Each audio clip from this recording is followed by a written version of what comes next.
পাঠায় আজরাইল, যাও যাও মুসা পয়গম্বরের জান কবজ করে নিয়ে আসো, রূহ নিয়ে আসো। আজরাইল আলাইহিস সালাতু ওয়াস সালাম আসছেন রে বাবা, এসে ডাক যে কোনো সালাম নাই কালাম নাই রে বাবা। এবার কথা বলতেছে, হঠাৎ করিয়া কথা বলার আগে মুসা পয়গম্বর এমন ভাবে একটা ঠুসা মারছে, থাপ্পড় মেরেছে। মুসা পয়গম্বরের আঘাত শক্তিটা জিবরাইল আলাইহিস সালাতু ওয়াস সালাম, মুসা পয়গম্বর তার শক্তির পাওয়ারে আজরাইল আলাইহিস সালাতু ওয়াস সালামের চক্ষুটা উঠে গেছে। আল্লাহর কাছে বিচার দে, আল্লাহ কোন নবীর কাছে তুমি বানাইছো তার এত শক্তি এত পাওয়ার গো আল্লাহ, তার শক্তির আঘাতে আমার চক্ষুটা উঠে গেছে। আল্লাহ ডাক দেখা, আজরাইল তুমি তার সাথে আগে সালাম বিনয় করো, আগে তাকে বলো সে আসতে চাই কিনা, যদি আসতে চাই তার অনুমতি নিয়ে তাকে করতে হবে। কই আচ্ছা। এ মুসলমান তাফসীরে কিতাবের মধ্যে আছে এখানে মুসা আলাইহিস সালাতু ওয়াস সালামের ইলমের শক্তির পাওয়ারটা জাহির করেছে। কিতাবের মধ্যে আছে আবু বকর চোখের পলকে ওই আসমান, সাত আসমান ঘুরে ঘুরে দেখছেন। এবার আবু বকর শুধু তাই না, জান্নাত ঘুরে ঘুরে দেখলেন, জাহান্নামটাও ঘুরে ঘুরে দেখলেন, সাত তবক জমিনের নিচেও দেখলেন রে বাবা, পৃথিবীর আনাচে কানাচে দেখলেন। দেখলেন আবু বকর বলেন, আমি চোখের পলকের মধ্যে সারা পৃথিবী ঘুরে ঘুরে দেখলাম, দেখি জিব্রাইল কোথাও নাই। আবু বকর বলেন, আমি তো সারা পৃথিবীতে খুঁজলাম, কোথাও তো জিব্রাইলকে পাইলাম না। আমার দিল সাক্ষী দেয় আমি হলাম আবু বকর আর আপনি হবেন জিব্রাইল। মুসলমান বন্ধু, হক্কানি রব্বানি আলেম, ওই আলেম আমল ইখলাস ওয়ালার আলেমের শক্তি হলো এতটাই পাওয়ার, চোখের পলকে সারা পৃথিবী ঘুরে ঘুরে দেখতে পারে। জবান দিয়ে আল্লাহর কাছে দোয়া করলে আল্লাহ কবুল করিয়া না। মুসলমান দিলের কান লাগা দেন, তাহলে আবু বকরের ওই জিব্রাইলের চাইতে আবু বকরের দাম আল্লাহ তাআলার কাছে বেশি। আদমকে আল্লাহ আসমানের বস্তুগুলোর নাম শিখাইছেন, আদমের সম্মান এত বেড়েছেন। এই জামানায় কেউ যদি কোরআনের মতো এলেম কেউ অর্জন করে, মুমিন যদি কোরআনের মতো এলেম অর্জন করে, তাদের সম্মানগুলো ফেরেশতাদের চাইতেও বড় দামি হয়ে যাবে। সুবহানাল্লাহ। তাহলে বোঝা গেল এলেমের মাধ্যমে নবীদের সম্মান বেড়ে গেছে। দাউদ আলাইহিস সালাতু ওয়াস সালাম, আল্লাহ তাআলা ওনাকে একটা জ্ঞান এলেম দান করেছিলেন। দাউদ পয়গম্বর যদি লোহা এভাবে হাত দিয়ে ধরতেন, লোহাটা একের মোমের মতো নরম হয়ে যাইতেন। সুবহানাল্লাহ। আর দাউদ পয়গম্বর লোহাটাকে বাঁকা করতেন, রিং বানাইতেন, যখন যা প্রয়োজন হয়তো এটা বানাইতেন। তাফসীরে কিতাবের মধ্যে আসছে দাউদ পয়গম্বরকে আল্লাহ তাআলা যৌবন কালে ইবাদত, আল্লাহ তাআলা তাকে নবুয়ত দিয়েছিলেন। তো এক পর্যায়ে এই ইলম জানার কারণে এক পর্যায়ে আল্লাহ তাকে রাজত্ব দান করেছিলেন। সুবহানাল্লাহ। তাফসীরে কিতাবের মধ্যে আসছে দাউদ পয়গম্বরের সম্মানের পিছনে আরেকটা কারণ হলো এই ইলম জানার কারণে। দাউদ আলাইহিস সালাতু ওয়াস সালামের ছেলের নাম হলো সুলাইমান আলাইহিস সালাতু সালাম। সুলাইমান আলাইহিস সালাতু ওয়াস সালামের জ্ঞান আল্লাহ তাআলা দিয়েছেন। কি ইলম দিয়েছিলেন? পৃথিবীর যত মাখলুকাত আছে, যত মাখলুকাত, সমস্ত মাখলুকাতের কথাগুলো ভাষাগুলো আল্লাহ তাকে বোঝার মতো ক্ষমতা দিয়েছিলেন। কোন পাখি কি বলতো, কোন পিপিলিকা কি বলতো, কুকুর কি বলতো, কোন পাখি কি বলে আহ্বান করত, সব কথাগুলো সুলাইমান আলাইহিস সালাতু ওয়াস সালাম বুঝতে পারতেন। এই ইলম তাকে আল্লাহ দান করেছিলেন। এজন্য আল্লাহ তাআলা তাকে অনেক সম্মানিত করে দিয়েছেন। সুলাইমান আলাইহিস সালাতু ওয়াস সালাম কিছুদিন যাবত হুদহুদ পাখিকে দেখতে পায় না। কিছুদিন পর হুদহুদ পাখি আসছে। সুলাইমান আলাইহিস সালাতু ওয়াস সালাম হুদহুদ পাখিকে প্রশ্ন করেছে, এই হুদহুদ পাখি কোথায় গিয়েছিল বলো? হুদহুদ পাখি বলেন, ওগো পয়গম্বর, আপনাকে একটা খবর দেওয়ার জন্য আমি কয়েকদিন অনুপস্থিত ছিলাম। কোথায় ছিলাম? এক রাজ্যে রানী বিলকিস নামে এক মহিলা আছে যে রাজত্ব পরিচালনা করে। ও তাই নাকি? কয় হ্যাঁ। তার সংবাদটা আপনাকে দেওয়ার জন্য। ওই মহিলার নাম হলো রানী বিলকিস। তো হুদহুদ পাখি যা যা বলতো সব সুলাইমান আলাইহিস সালাতু ওয়াস সালাম বুঝতে পারতেন। তাফসীরে কিতাবের মধ্যে আসছে সুলাইমান পয়গম্বর এত দাম কেন? এই ইলম জানার কারণে আল্লাহ আরো সম্মান বাড়ায় দিছে। সুলাইমান আলাইহিস সালাতু ওয়াস সালামের সম্মান এই কারণে বেড়ে গেছে। মুসা আলাইহিস সালাতু ওয়াস সালাম সম্মান বেড়েছেন। দাউদ আলাইহিস সালাতু ওয়াস সালামের ইলমের কারণে সম্মান বেড়েছেন। ইউসুফ আলাইহিস সালাতু ওয়াস সালামের সম্মান বেড়েছেন। কেন বেড়েছেন? ইউসুফ আলাইহিস সালাতু ওয়াস সালাম তাকে আল্লাহ তাআলা একটা জ্ঞান ইলম দিয়েছিলেন। ইলম নবীদেরকে আল্লাহ ইলম দিয়েছিলেন। কি ইলম? ইউসুফ আলাইহিস সালাতু ওয়াস সালাম তো ছিলেন, ইউসুফ আলাইহিস সালাতু ওয়াস সালাম ছিলেন মিশরের গোলাম। আজিজ মিশরের কি ছিলেন? গোলাম ছিলেন। এক পর্যায়ে কারাগারে গেলেন। কারাগার থেকে খবর আসলো, স্বপ্নের ব্যাখ্যা একজন দেয়। কই কে? কই ইউসুফ নামে যে গোলাম আছে, এই ইউসুফ নামে গোলামটা দিতে পারে। আজিজ মিশরের একজন, ঠিক আছে ডেকে আনো। ডাকার পরে বললেন, তুমি নাকি স্বপ্নের ব্যাখ্যা দিতে পারো? হ্যাঁ আমি দিতে পারি তো। কই তাহলে দাও। দেওয়ার আগে মিশরের রাজভান্ডারে যত চাবি আছে আমার হাতে আগে দাও, তাহলেই আমি বলবো। তাফসীরে কিতাবের মধ্যে আসছে ইউসুফ পয়গম্বরের গোলাম থেকে গেলেন কোথায়? ওই কারাগারে। কারাগার থেকে রাজত্ব পেয়েছেন একমাত্র ইলমের কারণে। সুবহানাল্লাহ। তো একটাই হলো ইলমের কারণে আল্লাহ তাআলা প্রতিটা নবীদেরকে এত দামি বানাইছেন। আর ওই ইলম যখন এই জামানার কোন উম্মত নবীর রেখে যাওয়া সম্পদ উম্মতগুলো অর্জন করবে, ফেরেশতাদের চাইতেও তাদের দাম আল্লাহ তাআলার কাছে বেশি হবে। সুবহানাল্লাহ। হক্কানি রব্বানি আলেমের জন্য শর্ত হলো কয়টা? আরো জোরে কান। এক নম্বর, হক্কানি রব্বানি আলেমের জন্য শর্ত হলো আত-তাকওয়া।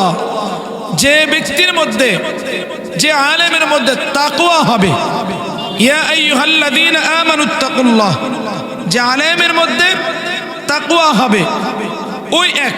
দুই নম্বর আজ-জুহুদ, তিন নম্বর মুজাহাদা, চার নম্বর তাওয়াজু।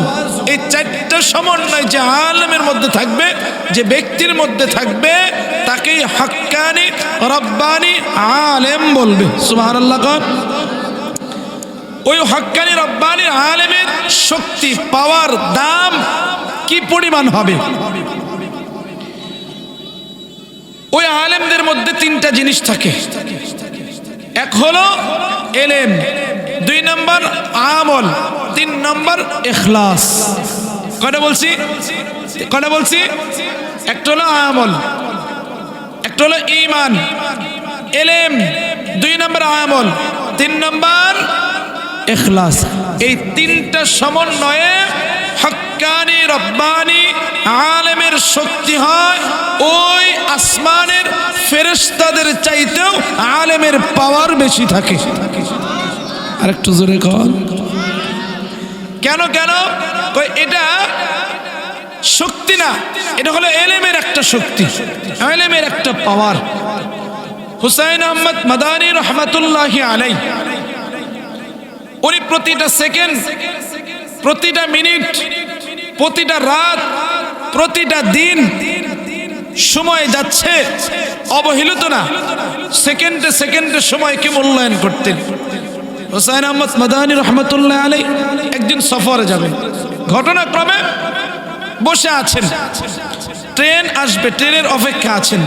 দেখলেন ট্রেন আসতে সময় আছে আরো আধা ঘন্টা। হুসাইন আহমদ মাদানী রহমতুল্লাহ আলাইহি চিন্তা করলেন, যেহেতু সময় আছে এখন আধা ঘন্টা, তাহলে আধা ঘন্টা 20 মিনিট ঘুমাবো, আর 10 মিনিট ঘুমের পরে নামাজ আদায় করব, দোয়া করব, তারপর ট্রেনে উঠব। হুসাইন আহমদ মাদানী রহমতুল্লাহ আলাইহি ঘুমিয়ে গেলেন। কয় মিনিট? 20 মিনিট। কয় মিনিট? 20 মিনিট ঘুমায় গেলেন। নিষেধ ছিল, 20 মিনিট ঘুমাইলে কেউ ডাক দিবা না, 20 মিনিট পরে অটোমেটিক আমি একাই জাগনা পেয়ে যাবো। সুবহানাল্লাহ। আল্লাহ ওয়ালারা, দিনদার পরহেজগার যারা যখন চিটা জবান দিয়ে বের করে, আল্লাহ ওইটাই তার জন্য কবুল করে না। রাতে ঘুমাইছে, আল্লাহ আজকে আমারে 4টার সময় জাগনা করা দিও, আল্লাহ জাগনা করায় দিও। আল্লাহ আজকে আমারে তুমি 3টার সময় ঘুম থেকে উঠায় দিও, আল্লাহ অটোমেটিক তারে ঘুম থেকে উঠায় দেয়। সুবহানাল্লাহ খান। এবার হুসাইন মাদানী রহমতুল্লাহ আলাইহি ঘুমায় গেলেন। ওই 20 মিনিটের মধ্যে ট্রেন চলে আসছে। খাদেম সবাই দাঁড়া আছে, উস্তাদরা দাঁড়া আছেন। হুজুরকে তো ডাকা যাবে না, হুজুর তো ডাকতে নিষেধ করেছে, কারণ তার প্রতিটা সময় সেকেন্ডগুলো সময় আল্লাহর কাছে অনেক বড় দামি এবং তার কাছে বড় অনেক গুরুত্বপূর্ণ। চাইলেই সে কি করতে পারবে না, ডাকা যাবে না। এবার দেখছে তার ঘুম ভাঙতে ভাঙতেই ট্রেনও চলে যেতেছে। ট্রেন চলে গেল তো আর ট্রেন পাওয়া যাবে না, উপায় কি? হুসাইন আহমদ মাদানী রহমতুল্লাহ আলাইহি ঘুমায় গেছেন, কোনো কথা বলে না। 20 মিনিট পর উঠছে, উঠে কানে কানে বললেন, হুজুর ট্রেন তো চলে গেছে, উপায় কি? হুজুর কোনো কথা বলে না। হুজুর সুন্দর করে ওযু করলেন, ওযু করে নামাজ পড়লেন, নামাজ পড়ে দোয়া শুরু করে দিলেন। একটু জোরে খান। হুসাইন আহমদ মাদানী রহমতুল্লাহ আলাইহি 20 মিনিট ঘুমায় গেলেন। ঘুমানোর পরে উঠে সুন্দর করে ওযু করলেন, নামাজ আদায় করলেন। নামাজ আদায় করিয়া এবার আল্লাহর কাছে দোয়া করে হুসাইন আহমদ মাদানী রহমতুল্লাহ আলাইহি বসে আছেন। সময় কিন্তু 1 সেকেন্ডের জন্য কখনো এদিক সেদিক করা যাবে না। হুসাইন আহমদ মাদানী রহমতুল্লাহ আলাইহি বসে আছেন। যে ট্রেন আসছিল সেই ট্রেন তো বহুদূর পর্যন্ত চলে গেছে। হঠাৎ করিয়া ট্রেন কিছু দূর যাওয়ার পর ট্রেন আর সামনে যায় না, ট্রেনের ইঞ্জিনটা আওয়াজ বন্ধ হয়ে যায়। বারবার স্টার্ট করতে লাগে, স্টার্ট হয় কিন্তু সামনে এক অগ্রসর হয় না। এবার চিন্তা করলেন যতটাই সামনে যেতে চায় ততটাই পিছনে চলে আসে। ড্রাইভার চিন্তা করলো কি ব্যাপার, জীবনতে এমন কোনোদিন হয় নাই যে আগে আগে আমরা সামনে যেতে চাই পিছনে চলে যায়। হুসাইন আহমদ মাদানী রহমতুল্লাহ আলাইহি তার টাইম আল্লাহর বান্দা ইবাদতের মধ্যে মগ্ন হয়ে যায়। হুসাইন আহমদ মাদানী রহমতুল্লাহ আলাইহি তো আল্লাহর কাছে তাওয়াক্কুল করে, আল্লাহর উপরে ভরসা করে, দুনিয়ার উপরে কারো উপরে তাওয়াক্কুল করে না। হুসাইন আহমদ মাদানী রহমতুল্লাহ আলাইহি বসে আছে। ড্রাইভার যত যায় ততটাই পিছনে চলে আসে। হঠাৎ ড্রাইভার বললেন, না না এভাবে করা যাবে না, দেখি পিছনে চলিয়া যায়, কোথায় যায় থামিয়া যায়। হুসাইন আহমদ মাদানী রহমতুল্লাহ আলাইহি যে রেল স্টেশনে বসে আছে, ট্রেন পুনরায় সেই রেল স্টেশনে থামিয়া যায়। হুসাইন আহমদ মাদানী রহমতুল্লাহ আলাইহি ওযু করে নামাজ পড়লেন, দোয়া শেষ করে ট্রেনের মধ্যে চলে যায়।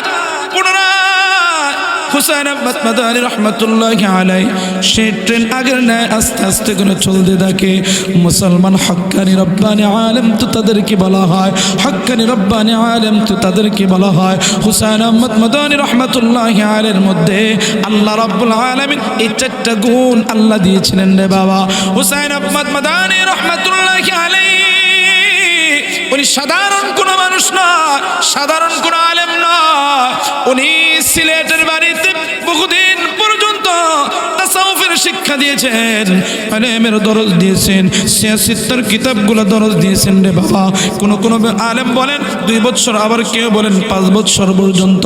হুসাইন আহমদ মাদানী রাহমাতুল্লাহি আলাইহি মসজিদে নববীর মধ্যে রাসূল সাল্লাল্লাহু আলাইহি ওয়াসাল্লামের রওজা পাকের পাশে যখন বসতেন রে বাবা, আমরা হাদিস পড়েছি ক্বালা রাসূলুল্লাহ সাল্লাল্লাহু আলাইহি ওয়াসাল্লাম। আমরা এভাবে হাদিস পড়ি, হুসাইন আহমদ মাদানী রাহমাতুল্লাহি আলাইহি এইভাবে পড়তেন না ক্বালা রাসূলুল্লাহ সাল্লাল্লাহু আলাইহি ওয়াসাল্লাম এভাবে পড়তেন না ক্বালা হাযা রাসূলুল্লাহ সাল্লাল্লাহু আলাইহি ওয়াসাল্লাম।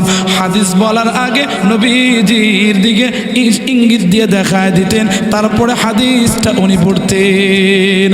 সুবহানাল্লাহ। মুসলমান বন্ধু, তিনটা মনে বড় হক্কানি রব্বানি আলেম হয় না। তিনটা কাজ যখন আলেমের মধ্যে থাকবে, আলেম কাকে বলে? আল্লামা মুফতি শফি রহমাতুল্লাহি আলাইহি কিতাবের মধ্যে পেয়েছি রে বাবা। আল্লামা শফি রহমাতুল্লাহ, মুফতি শফি রহমাতুল্লাহ আলাইহি বলেন, আমি এক মজমার মধ্যে বসে গেলাম, সেই মজমার মধ্যে একজনকে প্রশ্ন করা হলো।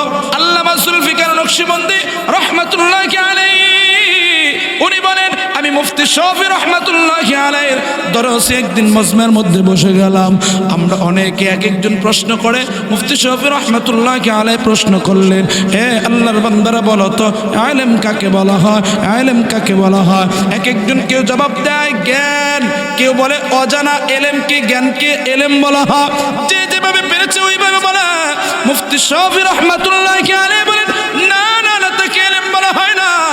ইলম কাকে বলবে একটু বলবেন নে হুজুর? আপনি আমাদেরকে জানায় দেন ইলম কাকে বলে। ভালো করে, ইলম হলো ওই ইলমকে বলা হয় যে ইলম আপনাকে আমল করায়, তাকেই বলে ইলম বলে। এমন ব্যক্তি যদি আমি প্রশ্ন করি, নামাজ পড়লে কি হয়, না পড়লে কি হয়, কোরআন পড়লে কি হয়, কোরআন না পড়লে কি হয়, এমন ব্যক্তি শত শত ব্যক্তিগুলো আছে বলতে পারবেন। মুফতি শফি রহমাতুল্লাহি আলাইহি বলেন, প্রকৃতপক্ষে ইলম তাকেই বলে যে ইলম তার আমল না করায়া ইলম স্থির থাকে না। ইলম তো তাকেই বলে, এর জ্ঞান তো তাকেই বলে যে ওই কাজ না করায়া স্থির থাকে না। এটা হলো ইলম। এখানে অনেকে আছেন নামাজের ব্যাপারে জানেন, সুদের ব্যাপারে জানেন, কোরআনের ব্যাপারে জানেন, হাদিসের ব্যাপারে জানেন, অনেক আমল আপনার জানা আছে। আপনাকে যদি ওই ইলম আপনাকে আমল না করে, আপনাকে আলেম বলবে না, আপনাকে জ্ঞানী বলবে না। কথা কন। আলেম তাকেই বলা হয় যে ইলম তাকে আমল করা। নামাজের ব্যাপারে জানেন, নামাজ আপনাকে বলা, ওই ইলম তাকেই বলে ইলম। কথা বলেন ঠিক কিনা? মুসলমান, আমি আপনাকে বোঝাতে যাচ্ছি বাবা, হক্কানি রব্বানি আলেমের পাওয়ার কেমন। নবীজি আলাইহিস সালাতু ওয়াস সালাম জানায় দেয় একটা আলেমের পাওয়ার কেমন, আলেমদের শক্তি কেমন, আলেমদের শক্তি কেমন, একজন জ্ঞানীদের শক্তি কেমন রে বাবা। সুলাইমান আলাইহিস সালাতু ওয়াস সালামের একজন মন্ত্রী ছিলেন রে বাবা, যে মন্ত্রীটা অত্যন্ত একজন দামি ছিলেন। সুলাইমান আলাইহিস সালাতু ওয়াস সালাম সমস্ত জিন্দের কিনে বসে আছেন, হঠাৎ করে ডাক দিয়ে বললেন, কে আছো? আমার রানী বিলকিসের একটা সিংহাসন আছে, আজ থেকে এখান থেকে হাজার হাজার মাইল দূরে 7টা তালা বদ্ধ করে ভিতরে রাখছেন একটা সিংহাসন, কে আছো? ওই সিংহাসনটা আমাকে এনে দিবা। একজন জিন দ্বারা বললেন, হুজুর আপনি যদি অনুমতি দেন আমি আপনাকে ওইটা এনে দিতে পারি। সুলাইমান আলাইহিস সালাতু ওয়াস সালাম বললেন, আচ্ছা কতক্ষণ সময় লাগবে একটু বলো। কই আপনি উঠতে বসার থেকে উঠতে যে সময়টুকু, এই সময়ের মধ্যে আপনাকে আমি এনে দিব। সুলাইমান পয়গম্বর বলেন, এটা তো অনেক দেরি হয়ে যায়, এই দেরিটা আমার জন্য সইবে না, এর চাইতে তাড়াতাড়ি কে আনতে পারবে একটু জানা দাও। সুলাইমান আলাইহিস সালাতু ওয়াস সালাম বলেন, ওই যে সিংহাসনটা আছে রানী বিলকিসের, ওটা কতক্ষণে আনতে পারো? জিন দ্বারা কয়, হযরত আপনি যদি বলেন বসার থেকে উঠতে যে সময় লাগে, এই সময়ের মধ্যে আয়না দিতে পারবো। সুলাইমান আলাইহিস সালাতু ওয়াস সালাম বলেন, এটা তো অনেক দেরি হয়ে যায়। সুবহানাল্লাহ জোরে কর। বসার থেকে উঠতে কয় মিনিট লাগে ভাই? আর জোরে কয় মিনিট? সুলাইমান আলাইহিস সালাম বললেন, এই এটা তো দেরি হয়ে যায়। কই এটাও দেরি হয়ে যায়? কয় হ্যাঁ। সুলাইমান আলাইহিস সালামের মন্ত্রী ছিল আসিফ ইবনে বারখিয়া রাহমাতুল্লাহ আলাইহি। উনি আসছে, উনি বলেন, হযরত আপনি যদি অনুমতি দেন আমি রানী বিলকিসের 1000 মাইল দূরের সিংহাসন 7টা দরজার ভিতরে ওইটা আমি এনে দিতে পারি। কতক্ষণ সময়? কতক্ষণ সময় লাগবে? কয় চোখের পলক ফেলতে যে সময়টুকু, এই সময়ের মধ্যে রানী বিলকিসের সিংহাসন আপনার সামনে আমি উপস্থিত করব। তাই নাকি? কয় হ্যাঁ। তাফসীরে কিতাবের মধ্যে আসছে আসিফ ইবনে বারখিয়া রাহমাতুল্লাহ আলাইহির এটা শক্তি না, কয় এটা কি? কয় ইলমের একটা শক্তি। সুবহানাল্লাহ। কোন ইসমে আযমের মাধ্যমে চোখের পলকে সিংহাসনটা এনে উপস্থিত করেছে। সুবহানাল্লাহ। কোন জিবরাইল আলাইহিস সালাতু ওয়াস সালামকে আল্লাহ তাআলা ডানা দিয়েছিলেন 600 ডানা। ডানার পাওয়ার ছিল চোখের পলকে সারা পৃথিবী, আসমান জমিন, সারা পৃথিবী সব চোখের পলকে দেখতে পারতেন। সুবহানাল্লাহ। এটা হলো জিবরাইল আলাইহিস সালাতু ওয়াস সালামের ক্ষমতা, শক্তি। আল্লাহ জান্নাত বানাইলেন, জান্নাত বানায়া ডাক দেয় জিবরাইল কইল, আল্লাহ জান্নাতটা তো দেখ পারছে, একটু দেখ পারতেন। আল্লাহ কয়, জিবরাইল জান্নাত ঘুরে শেষ করতে পারবো না। কয় না আল্লাহ আমার তো শক্তি দিছেন, আমি একটু দেখতে চাই। কয় না পারবা না, ঠিক আছে যাও তুমি জান্নাত দেখো। এবার জিবরাইল আলাইহিস সালাতু ওয়াস সালাম জান্নাত দেখার জন্য যাচ্ছে। ঘুরতে ঘুরতে ক্লান্ত হয়ে গেছেন জিবরাইল, ক্লান্ত হয়ে গেছেন। জিবরাইল দোয়া করে, আল্লাহ এত বড় জান্নাত আর কতটুকু আছে? আল্লাহ কয়, এখনো পর্যন্ত একটা কিনারাও যাইতে পারো নাই। ইলমের পাওয়ার বলছি, ইলমের। আল্লাহ কয়, জিবরাইল তুমি তো ঘুরতে ঘুরতে ক্লান্ত হয়ে গেছো, চোখের পলে কেউ এই জান্নাতটা ঘুরে ঘুরে দেখতে পারে। কয় তাই নাকি? কয় হ্যাঁ। কয় সে কে? কয় সে হলো ওই ব্যক্তি, তুমি আবু বকরের কাছে যাও, আবু বকরকে জিজ্ঞেস করো, চোখের পলকে জান্নাত ঘুরে দেখতে পারে। কয় তাই নাকি? কয় হ্যাঁ। জিবরাইল আসছেন ছদ্মবেশে, আচ্ছা সালাম বিনয় করলেন, কথা বললেন, আবু বকর একটা প্রশ্ন করতে চাই। কয় কি প্রশ্ন করতে চান? কয় একটু বলবেন জিবরাইল কই আছেন? আবু বকর বলেন, আমি কি গায়েব জানি নাকি? আমি কি গায়েব জানি যে জিবরাইল কই আছে দেখে দিতে পারবো? কয় না না না, আপনি গায়েব জানেন না। কয় তাহলে? কয় আপনারা যে আল্লাহ ইলম দিছে, ইলম জ্ঞান দিছে, কোরআনের ইলম দিছে। কয় হ্যাঁ। কয় ইলম দিয়ে একটু দেখেন জিবরাইল কই আছে। এবার তাফসীরে কিতাবের মধ্যে আসছে বাবা, আবু বকর সিদ্দিক রাদিয়াল্লাহু তাআলা আনহু চোখের পলকে জিবরাইলকে ডাক দিয়ে কয়, আপনি থাকেন, আপনি একটু দাঁড়ান দেখি জিবরাইল কোথায় আছে, আমাকে একটু সময় দেন। আবু বকর সিদ্দিক রাদিয়াল্লাহু তাআলা আনহুর বাবা চোখের পলক যখন ফেলছে রে বাবা, পলকটা ফেলার সাথে সাথে উঠায় নিছে, 1 সেকেন্ডের মধ্যে চক্ষুটা ঘুরে নিছে, চক্ষুটা খুলে নিছেন রে বাবা। কিতাবের মধ্যে আসছে আবু বকর চোখের পলকে ওই আসমান, 7 আসমান ঘুরে ঘুরে দেখছেন। এবার আবু বকর শুধু তাই না, জান্নাত ঘুরে ঘুরে দেখলেন, জাহান্নামটাও ঘুরে ঘুরে দেখলেন, 7 তবক জমিনের নিচেও দেখলেন রে বাবা, পৃথিবীর আনাচে কানাচে দেখলেন। আবু বকর বলেন, আমি চোখের পলকের মধ্যে সারা পৃথিবী ঘুরে ঘুরে দেখলাম, দেখি জিবরাইল কোথাও নাই। আবু বকর বলেন, আমি তো সারা পৃথিবীতে খুঁজলাম, কোথাও তো জিবরাইলকে পাইলাম না। আমার দিল সাক্ষী দেয়, আমি হলাম আবু বকর, পাওয়ার, আর আপনি হবেন জিবরাইল। মুসলমান বন্ধু,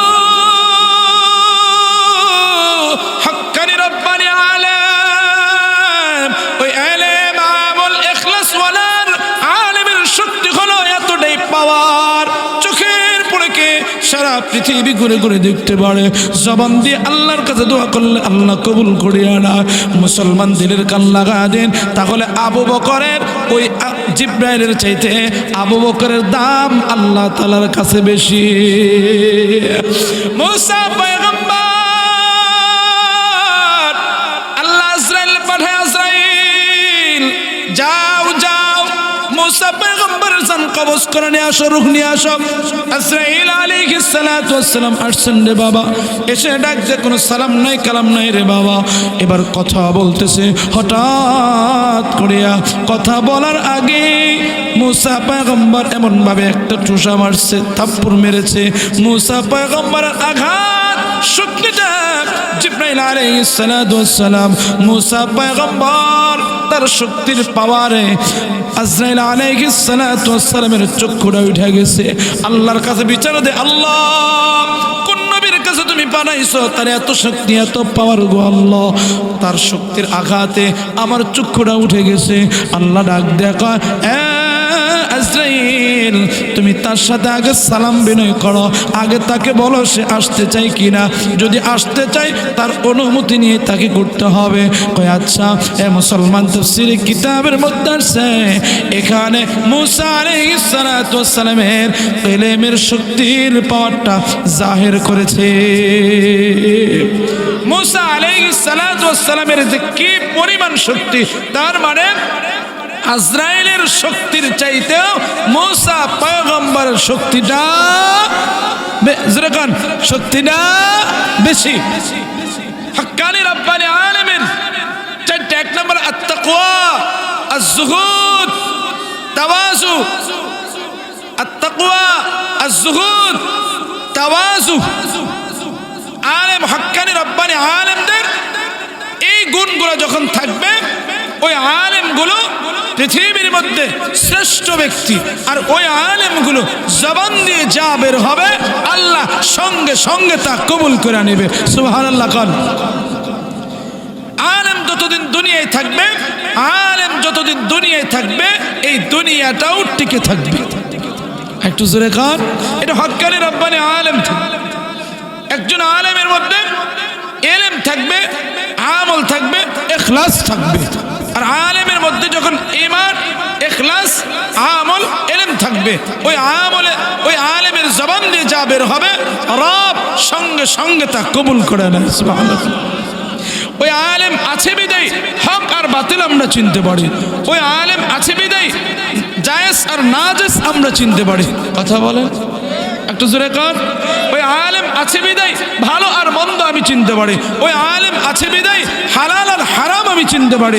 আলেম যদি না থাকে, হক কোনটা বাতিল কোনটা আমি আপনি নির্ণয় করতে পারবো না। হক কোনটা বাতিল কোনটা আমরা বুঝতে পারবো না। হক্কানি রব্বানি আলেম যদি না থাকে, বাতিলরা আমাদেরকে বিভ্রান্ত করে গুনাহের দিকে লিপ্ত করে দিবে। হক্কানি রব্বানি আলেম যখন তার জবান দিয়ে হক আর বাতিলটা বের করে দেয়, তখন আমাদের রাস্তাগুলো চলতে আমাদের সহজ হয়ে যায়। হক্কানি রব্বানি আলেম যতদিন দুনিয়ায় থাকবে, হক আর বাতিল টিকে থাকবে। কথা বলেন ঠিক কিনা? হক আর বাতিল, হক আর বাতিলের পরিচয়, সঠিক পরিচয় আমরা খুঁজে পাবো। কথা বলেন ঠিক কিনা? এজন্য প্রতিটা আলেমের দাম, প্রতিটা হক্কানি রব্বানি আলেমের দাম ওই আসমানের চাইতে বেশি, ওই ফেরেশতাদের চাইতে বেশি, এবং আসমানের চাইতে বেশি, ফেরেশতাদের চাইতেও শক্তি একজন হক্কানি রব্বানি আলেমের দাম বেশি। আর একটু জোরে কর। কেন? এলেমের কারণে, এলেমের কারণে। আমি আপনাকে বোঝাতে যাচ্ছি, নবী বলেছিলেন খায়রুকুম মান তাআল্লামাল কুরআনা ওয়া আল্লামা। নবী বলেন শ্রেষ্ঠ উম্মত, শ্রেষ্ঠ ব্যক্তি দুনিয়ার মধ্যে যদি কাউকে দেখো, ওই ব্যক্তি কোন ব্যক্তি? যে এলেম অর্জন করে এবং এলেম অর্জন করে এই এলেম আরেকজনকে শিক্ষা দেয়। এই হলো পৃথিবীর মধ্যে শ্রেষ্ঠ উম্মত, শ্রেষ্ঠ ব্যক্তি। সুবহানাল্লাহ। আমি আপনি যদি ভালো করে খেয়াল করেন, আমি আপনি যদি হাক্কানি রব্বানি আমি যদি শ্রেষ্ঠ হতে চাই, এখানে হুজুর মুহাদ্দিস হুজুর প্রমাণ ভালো করে নবী বলেছিলেন, খায়রুকুম মান তাআল্লামাল কুরআন ওয়া আল্লামা। ওই ব্যক্তি তো শ্রেষ্ঠ যে কি করে, ইলম শিক্ষা করে এবং অপরকে ইলম শিক্ষা দেয়। এখানে কোনো যুবক, কোনো বৃদ্ধ, কোনো শিশুকে এটা প্রমাণ করে নাই। যে কোনো ব্যক্তি ইলম শিখবে তো তাকে নবীর ঘোষণা অনুযায়ী শ্রেষ্ঠ ব্যক্তি হয়ে যাবে। অনেকে প্রশ্ন, হুজুর আমার তো সাদা দাড়ি, উপায় কি? হ্যাঁ, আপনি শ্রেষ্ঠ হতে পারবেন আপনি যদি ইলম অর্জন করেন, ইলম শিখার নিয়ত থাকে। ইলম শিখার নিয়ত যখন আপনি করবেন আর ইলম শিখতে যাবেন, আপনি ওই শ্রেষ্ঠ ব্যক্তির মধ্যে অন্তর্ভুক্ত হয়ে যাবেন। রাসূল সাল্লাল্লাহু আলাইহি ওয়াসাল্লামের আরেকটা হাদিস শুনি, হাক্কানি রব্বানি আলেম, আলেমদের মর্যাদা রবের কাছে কি পরিমাণ, আলেমদের মর্যাদা রবের কাছে এত পরিমাণ যখন আলেমরা ঘর থেকে বের হয়ে যায়, ঘর থেকে যখন ইলম অর্জন করার জন্য বের হয়ে যায়। আমি আপনি তো ঘর থেকে নামাজের জন্য মসজিদে বের হই, আমি আপনি বাড়ির থেকে তো মসজিদের জন্য নামাজের জন্য উদ্দেশ্য বের হয়ে যায়। আমি আপনার নিয়ত থাকবে যে আমি ইলম অর্জন করার জন্য যাচ্ছি, কোরআন শেখার জন্য যাচ্ছি, ওই একটা হাদিস শেখার জন্য যাচ্ছি। আপনি বের হবেন, আপনার পায়ের নিচে কুদরতি ওই রহমতের পরগুলো আল্লাহ বিছায়া দিবেন। আর একটু জোরে খান। প্রত্যেকটা উম্মত প্রশ্ন, হুজুর আমি তো বুড়া হয়ে গেছি, উপায় কি? ঘরের থেকে এই নিয়ত করুন যে আমি ইলম শিখবো, কোরআনের একটা সূরা শিখবো, একটা হাদিস শিখবো। নিয়ত এমন হবে, আপনি একটা করে কদম ফেলবেন, আপনার পার নিচে নূরের পরগুলো আল্লাহ ফেরেশতাদের মাধ্যমে বিছায়া দিবে। এটা হলো ইলমের একটা দাম, ইলমের একটা বরকত, ইলমের একটা মর্যাদা। ইলম থাকবে তো দুনিয়া থাকবে, ইলম থাকবে না দুনিয়া থাকবে না। রাসূল আকরাম সাল্লাল্লাহু আলাইহি ওয়াসাল্লাম আরেকটা হাদিস থেকে আমরা আরেকটু প্রমাণ নেই। রাসূল বলেন, মান ইউরিদিল্লাহু বি খায়রা ইফাক্কিহু ফিদ্দিন। আল্লাহ তাদেরকে পছন্দ করেন, তাদেরকে ভালোবাসেন, আল্লাহ তাদেরকে মহব্বত করেন। যাদের ভালো চান, যাদের মঙ্গল চান, আল্লাহ তাদেরকে ইলম দান করেন। একটু জোরে গান, তাদেরকে ইলম দান করে। যারা আল্লাহ যাদেরকে পছন্দ করেন, মায়া করেন, মহব্বত করেন। আর ইলম ওয়ালাদের দাম রবের কাছে বড় দামি। আর ইলম ওয়ালারা হক আর বাতিল চিনতে পারে, ইলম ওয়ালারা হালাল এবং হারাম চিনতে পারে, ইলম ওয়ালারা হালাল কোনটা হারাম কোনটা তারা বুঝতে পারে। ইলম ওয়ালারা যখন কোনো খাবার হাত দেয় তখন হারাম না হালাল বুঝতে পারে। সুবহানাল্লাহ। এটা ইলমের কারণে, ইলমের কারণে। আমি তো বুঝি না হালাল কোনটা হারাম কোনটা, আমি জানি না। জানবেন বা কিভাবে? হালাল কোনটা হারাম কোনটা বুঝবেন কিভাবে? আপনার ওই ইলম না থাকার কারণে আপনি বুঝেন।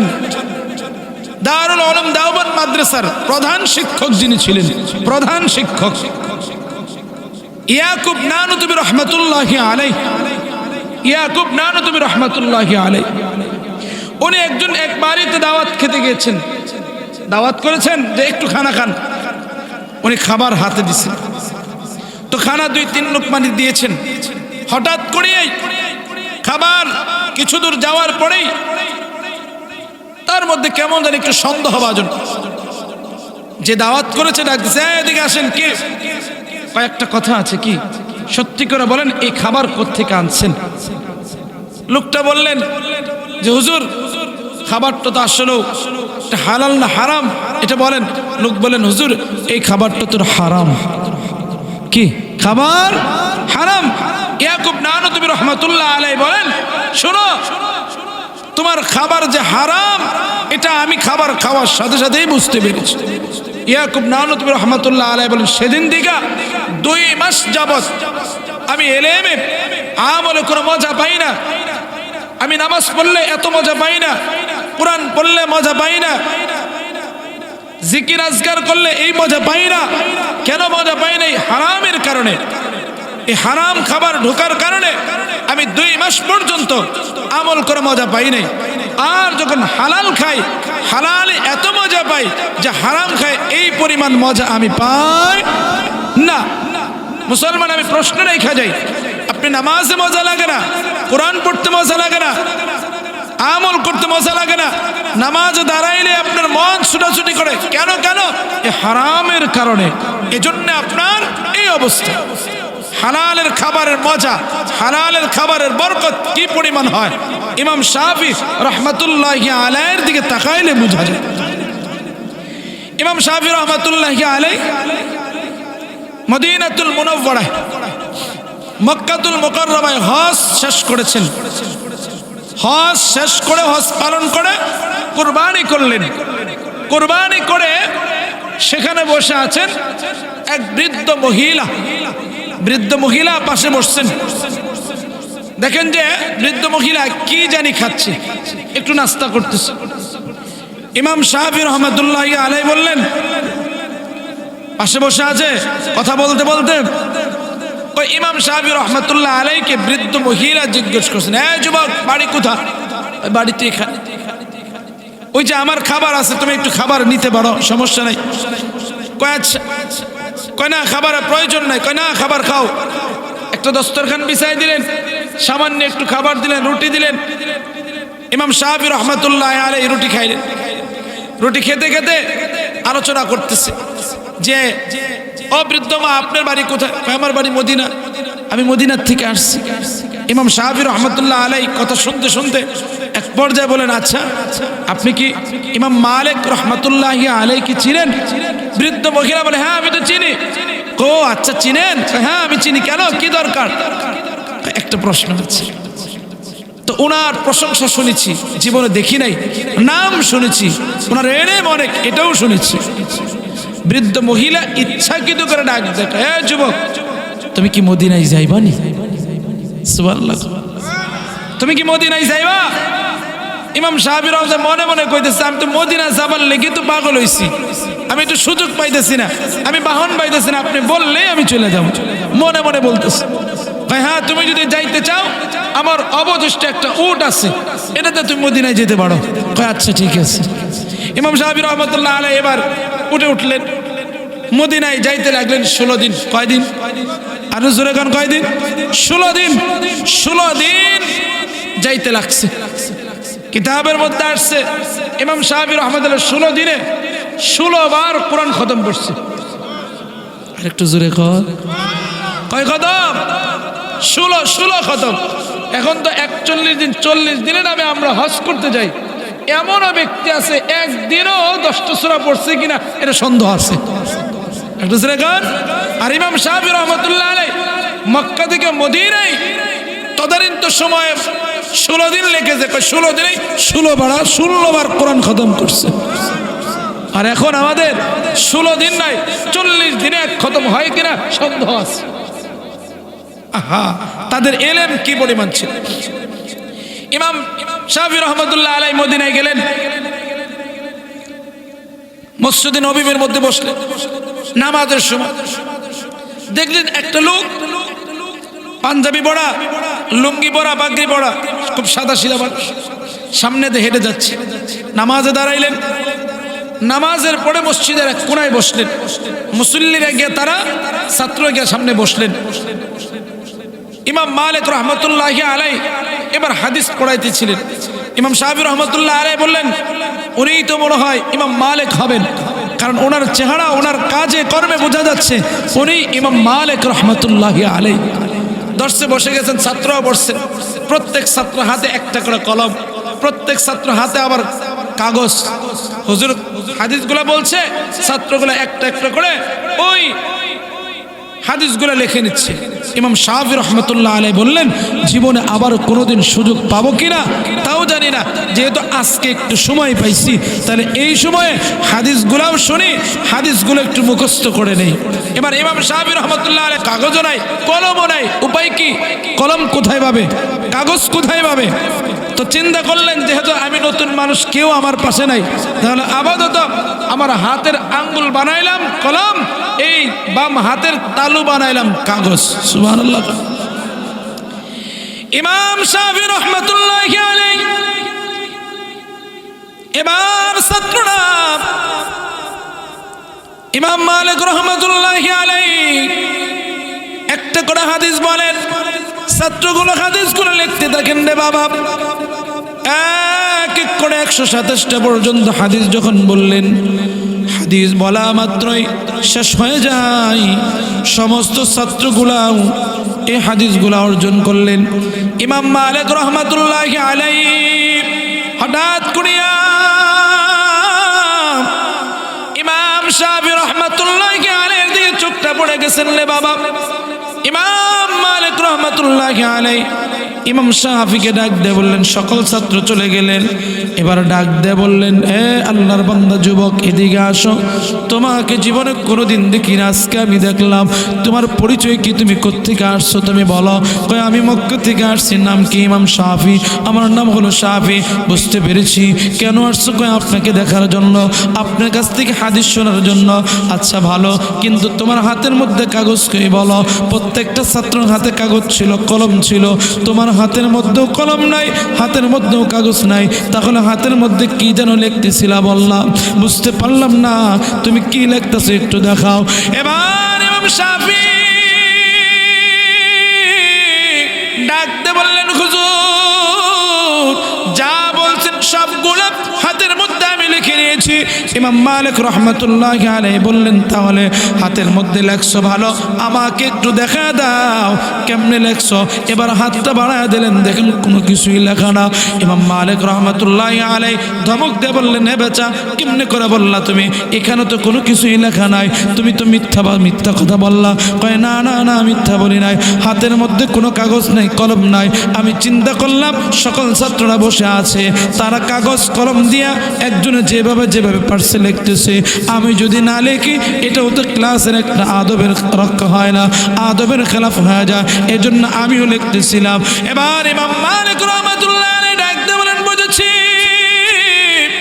এটা তো ঠিকই করছো, কিন্তু এটার মধ্যে তো কোনো কিছু লেখা নাই গো।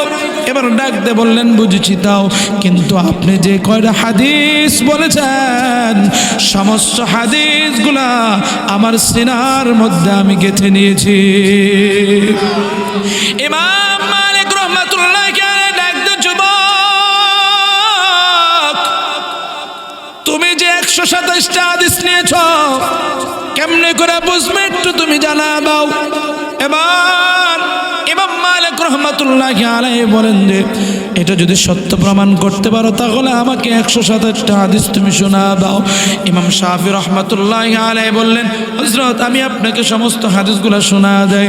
ইমাম মালিক রহমাতুল্লাহি আলাইহি যেমনে করে ভঙ্গিমা ছিলেন রে বাবা, হাদিসের বর্ণনা করেছেন, হাদিসগুলো বলেছেন, মুসান্নিফের নামগুলো, রাবির নামগুলো যেমনে বলেছে, ইমাম শাফি রহমাতুল্লাহি আলাইহি এক মুষ্টায় কমপক্ষে 127টা একসাথে এক মুষ্টায় সঙ্গে সঙ্গে হাদিসগুলা শোনায়া দেয়। ইমাম মালিক রহমাতুল্লাহি আলাইহি আশ্চর্য হয়ে যায়, হায় হায় যুবক, তুমি তো বড় আশ্চর্য একজন যুবক গো, বলো এত বড় ব্রেনিয়ান, তুমি তো বড় মুহাক্কিক আলেম। ওগো আল্লাহর বান্দা, তোমার কাছে একটা প্রশ্ন, তুমি কি আমার বাড়ি একটু মেহমান হইবা কিনা? ইমাম মালিক রহমাতুল্লাহি আলাইহির কথাগুলো শুনলেন। ইমাম শাফি রহমাতুল্লাহি আলাইহি মনে মনে বলেন, আমি তো আপনার বাড়ি মেহমান হওয়ার জন্য আমি একটু চিন্তা করতেছিলাম। ইমাম মালিক রহমাতুল্লাহি আলাইহি বলেন, চলো আমার বাড়ি তুমি আজকে মুসাফির হইবা। কয়, আচ্ছা ঠিক আছে, মেহমান হইব। এবার ইমাম মালিক রহমাতুল্লাহি আলাইহির সাথে ইমাম শাফি রহমাতুল্লাহি আলাইহি বাড়ি চলে যান। এবার ইমাম মালিক রহমাতুল্লাহি আলাইহির মেয়ে আছেন, তারাও কিন্তু হাক্কানি রব্বানি আলেম। সুবহানাল্লাহ কোন? ইমাম মালিক রহমাতুল্লাহি আলাইহি এবার ডাকতে বলেন, এ আল্লাহর বান্দা, তুমি আমার বাড়িতে আসো। ইমাম মালিক রহমাতুল্লাহি আলাইহি মেয়েদেরকে ডাক দিয়ে বললেন, আমার আম্মা জানরা শোনেন, আজকে কিন্তু বড় মাপের একজন আলেম আসছে, বড় মাপের আল্লাহওয়ালা আসছে, তার খানার ইন্তজাম করা হোক, তার ঘুমের ব্যবস্থা করে দেওয়া হোক, এবং কি তার উযু করার পানিগুলো ব্যবস্থা করে দেওয়া হোক। ইমাম শাফি রহমাতুল্লাহি আলাইহি রাত্রিবেলায় ইশার নামাজ আদায় করলেন। নামাজ আদায় করিয়া এবার খানার ইন্তজাম করলেন, খানাও খাইলেন। খানাটা শেষ করে বললেন একটু ঘুমায় যায়, ঘুমায় গেলেন। এবার সমস্ত কাজগুলো করার পর ফজরের নামাজের পর নামাজ আদায় করলেন। নামাজ আদায় করিয়া হঠাৎ করিয়া ইমাম মালিক রহমাতুল্লাহি রহমাতুল্লাহি আলাইহি সকালবেলায় বাড়িতে আসছেন। ইমাম শাফি রহমাতুল্লাহি আলাইহি মসজিদ নববীর মধ্যে নামাজ আদায় করতেছে। হঠাৎ করিয়া ইমাম মালিক রহমাতুল্লাহি আলাইহির মেয়েগুলা অভিযোগ করে, আব্বা আপনি না বলছিলেন আজকে আমাদের বাড়িতে হাক্কানি রব্বানি আলেম আসছে? কয় হ্যাঁ, কেন কি হয়েছে? কয় তার ব্যাপারে আমাদের দুইটা অভিযোগ আছে, একটু শুনবেন নি? কয় কি অভিযোগ? তাহলে উনি আসুক, ওনার কাছে অভিযোগটা হবে। ইমাম শাফি রহমাতুল্লাহি আলাইহি বাড়ির মধ্যে আসছে। হঠাৎ করিয়া ইমাম শাফি রহমাতুল্লাহি আলাইহি এবার তার কাছে অভিযোগ চলে গেলেন, আপনার কাছে দুটো অভিযোগ। কি অভিযোগ? আপনার ব্যাপারে আমার মেয়েরা অভিযোগ করছে। কয় কি অভিযোগ? কয় শোনেন। কয় 1 নম্বর অভিযোগ, রাত্রিবেলা আপনারা খানা দিয়েছিলেন, কয়েকজনের খানা আপনারা দিয়েছে। আপনি কেমন আল্লাহওয়ালা, কেমন হক্কানি রব্বানি আলেম, একজন মানুষ হইয়া কয়েকজনের খাবার আপনি একা খেয়ে ফেলছেন। 2 নম্বর, আপনি রাত্রিবেলায় ওযু না করে আপনি নামাজ পড়লেন কেমনে করে বুঝলাম না। তাহাজ্জুদের নামাজ নাই পড়লেন, ফজরের নামাজ আদায় কেমনে করলেন? মসজিদে নববীর মধ্যে ওযু করার কোনো ব্যবস্থা নাই, আপনি কেমনে করে ওযু করলেন এটা আগে বলেন। এই কথা বলার সাথে সাথে ইমাম শাফি রহমাতুল্লাহি আলাইহি ডাক দিয়ে বলেন, ও আল্লাহর বান্দারা, তাহলে শোনেন, কেন আমি একজনের, তিনজনের, কয়েকজনের খাবার একা খেয়ে ফেললাম? আমি রাত্রিবেলায় যখন খাবারগুলো আমার সামনে আসছে, আমি এক একটা খাবারের লুকমা দেই, আমার সিনাটা নূরে আলোয় আলোকিত হয়ে যায়। ইমাম শাফি রহমাতুল্লাহি আলাইহি ডাক দিয়ে বলেন, আম্মা জানেরা, আপনাদের খানার মধ্যে এত পরিমাণ বরকত, এতে পূর্বে কোনোদিন বরকতওয়ালা, এমন বরকতওয়ালা খানা পাই নাই। ইমাম শাফি রহমাতুল্লাহি আলাইহি বলেন, এত দামি খাবার, এত বরকতময় খাবার, খানা কষ্ট হয়েছে, কিন্তু সবগুলা খানা আমি খেয়ে নিছি একা। কারণ বুঝতে পারলাম জীবনে এমন বরকতময় খানা পাবো কিনা তাও তো আমি জানি না। আপাতত যেহেতু খানাগুলা পাইছি, সমস্ত খানাগুলা আমি খেয়ে নেই। ইমাম শাফি রহমাতুল্লাহি আলাইহি বললেন, এবার খানাগুলা আমি খাইলাম, খেয়ে যখন ঘুমাইতে যাই দেখি আমার চোখে কোনো ঘুম নাই, আমার চোখে একটু ভালো লাগে না, আমার যেন কেমন মনে চায় হাদিসের কিতাবগুলো নিয়ে বসে যায়। ইমাম শাফি রহমাতুল্লাহি আলাইহি এবার ডাক দিয়ে বলে, আমার চোখে কোনো ঘুম নাই, আমি বিছানা ছেড়ে দিলাম, এবার হাদিস নিয়ে বসে গেলাম।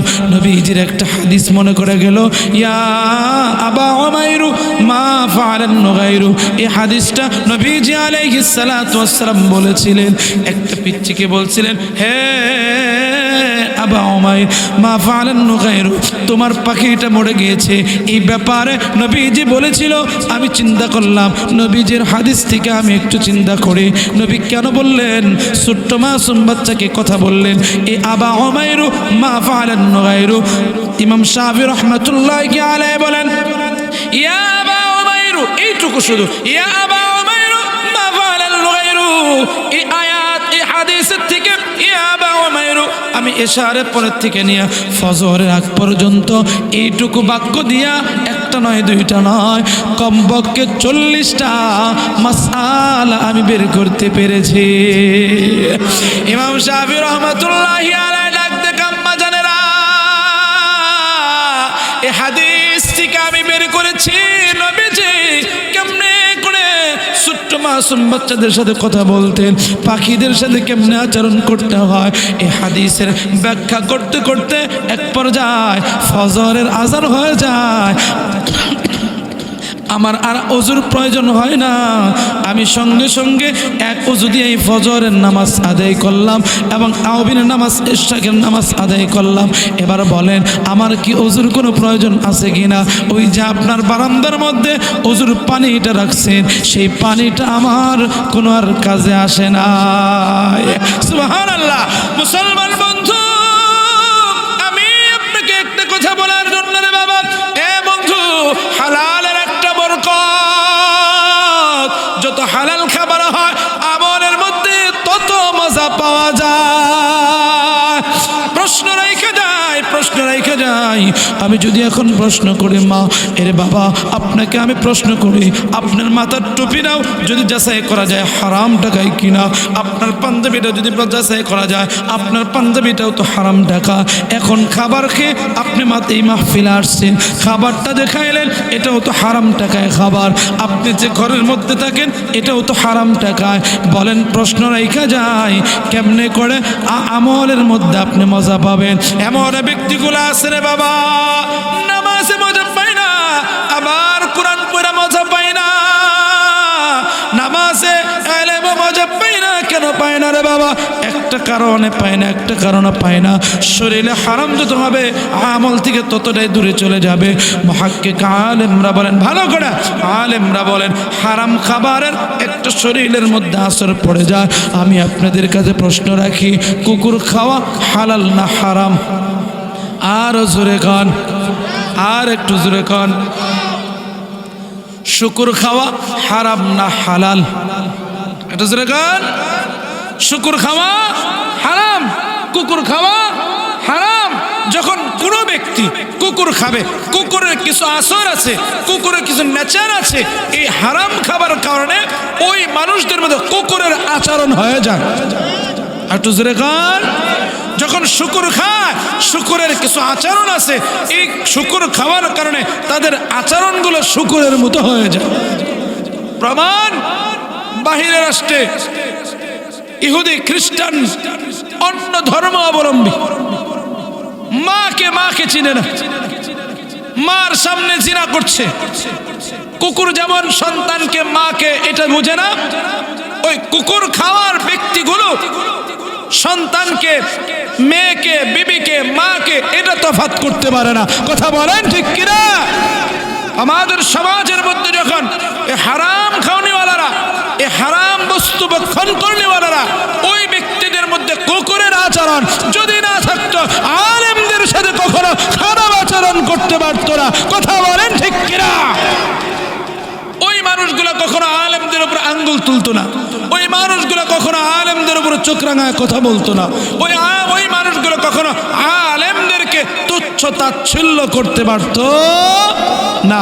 ওই হারাম বক্ষণকারীরাই আলেমদেরকে চেনে না, হারাম বক্ষণকারীরাই আলেমের মর্যাদা বুঝে না। আলেমের মর্যাদা বুঝবে কিভাবে? কুকুর তো ভালো আর মন্দ বোঝে না, শুকুর তো ভালো আর মন্দ বোঝে না। শুকুর খাওয়া যেমন, তার মধ্যে শুকুরের আচরণ পড়ে। সুদের টাকা খাওয়ানিওয়ালা লোকরা কুকুরের আচরণ তাদের মধ্যে পড়ে যায়। কথা বলেন ঠিক কিনা? এজন্য ভালো করা সূরাতুল কলামের মধ্যে আসছে, আলেমের ব্যাপারে যখন কেউ আঙ্গুল তুলবে, আলেমের ব্যাপারে যখন কেউ যদি কোনো কথা বলে, আলেমের ব্যাপারে কেউ গালি দেয়, আলেমের ব্যাপারে জবান দিয়ে কোনো কথা বের হয়, তুচ্ছতা ছিল্ল করে, বুঝবেন তার জন্মের কোনো সমস্যা আছে। এটা আমার কথা না, হুজুর প্রমাণ, হুজুর প্রমাণ। সূরাতুল কলামের মধ্যে আল্লাহ বলে। এজন্য ভালো করে পৃথিবীর মধ্যে শ্রেষ্ঠ ব্যক্তি হলো ওই ব্যক্তি হাক্কানি রাব্বানি আলেম। কথা বলেন ঠিক কিনা? আলেম আছে বিদায় হালাল আর হারাম বুঝতে পারে, আলেম আছে বিদায় হালাল কোনটা হারাম কোনটা বুঝতে পারে, আলেম আছে বিদায় হারাম হালালের ব্যাখ্যা বুঝতে পারে, আলেম আছে বিদায় ভালো আর মন্দ আমি বুঝতে পারি। কথা বলেন। এজন্য আজকের থেকে এই আলেমের মর্যাদা আল্লাহ তাআলা এত পরিমাণ দিয়েছে। আর আলেমের মর্যাদা এলেমের কারণে মানুষ দামি হয়ে যায়। প্রথমেই বলেছিলাম দুইটা জিনিস, আলেমের মাধ্যমে, এলেমের মাধ্যমে সম্মান অর্জন করা আর সম্পদের মাধ্যমে অর্জন করা। সম্পদের মাধ্যমে কেউ যদি সম্মান অর্জন করে তার সম্পদের যেমন গ্যারান্টি নাই, ওই সম্মানেরও কোনো গ্যারান্টি নাই।